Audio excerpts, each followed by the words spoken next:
Hi class. Today I'm going to read Charlotte's Web, Chapter 15, The Crickets.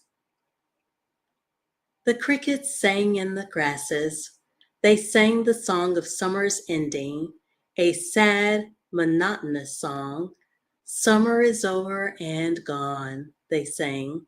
Over and gone, over and gone. Summer is dying, dying.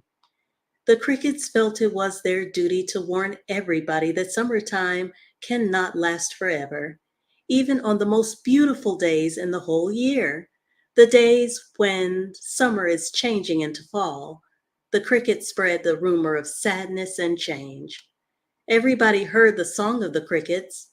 Avery and Fern Arable heard it as they walked the dusty road. They knew that school would soon begin again. The young geese heard it and knew that they would never be little goslings again. Charlotte heard it and knew that she hadn't much time left. Mrs. Zuckerman, at work in the kitchen, heard the crickets, and a sadness came over her too. Another summer gone, she sighed. Lurvy, at work building a crate for Wilbur, heard the song and knew it was time to dig potatoes. Summer is over and gone, repeated the crickets. How many nights till frost? Sang the crickets. Goodbye, summer, goodbye, goodbye. The sheep heard the crickets, and they felt so uneasy, they broke a hole in the pasture fence and wandered up into the field across the road. The gander discovered the hole and led his family through, and they walked to the orchard and ate the apples that were lying on the ground. A little maple tree in the swamp heard the crickets song and turned bright red with anxiety. Wilbur was now the center of attraction on the farm. Good food and regular hours were showing results. Wilbur was a pig any man would be proud of. One day more than 100 people came to stand at his yard and admired him.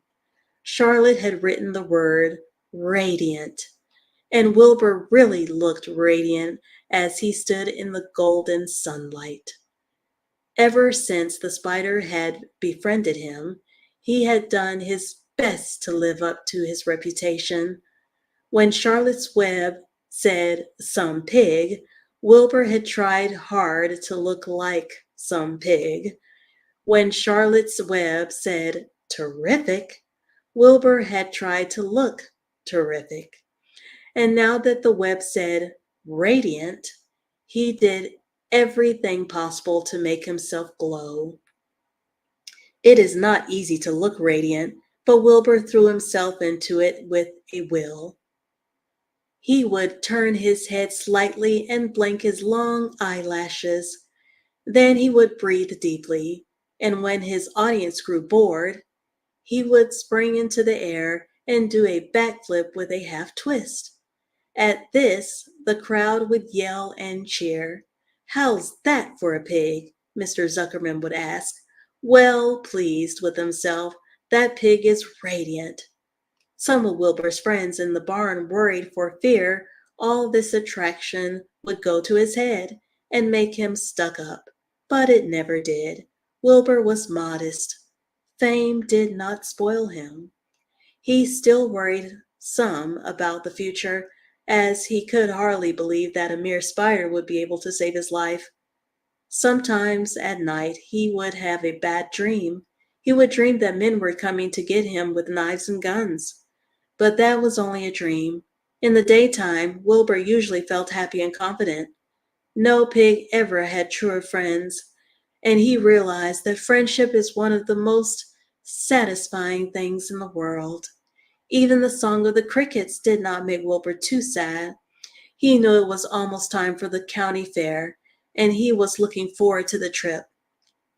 If he could distinguish himself at the fair and maybe win some prize money, he was sure Zuckerman would let him live. Charlotte had worries of her own, but she kept quiet about them. One morning, Wilbur asked her about the fair. You're going with me, aren't you, Charlotte? He said. Well, I don't know, replied Charlotte. The fair comes at a bad time for me. I shall find it inconvenient to leave home, even for a few days. Why? Asked Wilbur. Oh, I just don't feel like leaving my web. Too much going on around here. Please come with me, begged Wilbur. I need you, Charlotte.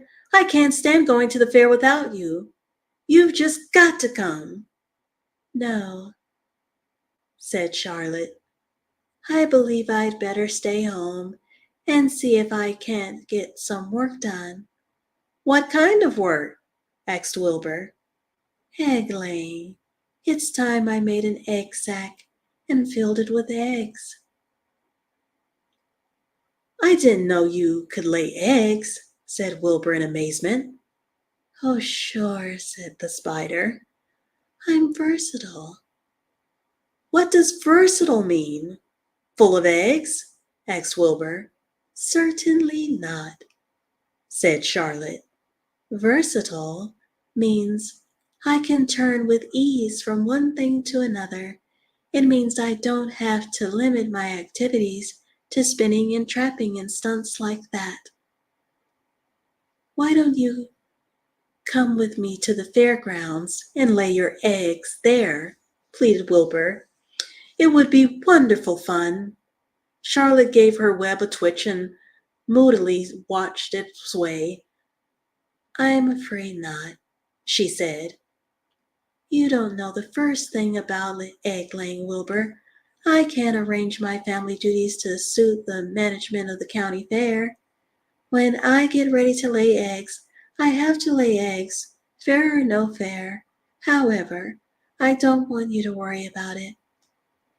You might lose weight. We'll leave it this way. I'll come to the fair, if I possibly can. Oh, good, said Wilbur. I knew you wouldn't forsake me just when I need you most. All that day Wilbur stayed inside, taking life easy in the straw. Charlotte rested and ate a grasshopper. She knew that she couldn't help Wilbur much longer. In a few days, she would have to drop everything and build a beautiful little sack that would hold her eggs. And that is the end of chapter 15. Give this video a thumbs up. I'll see you in the next one, Lord willing. Thanks for watching. Bye.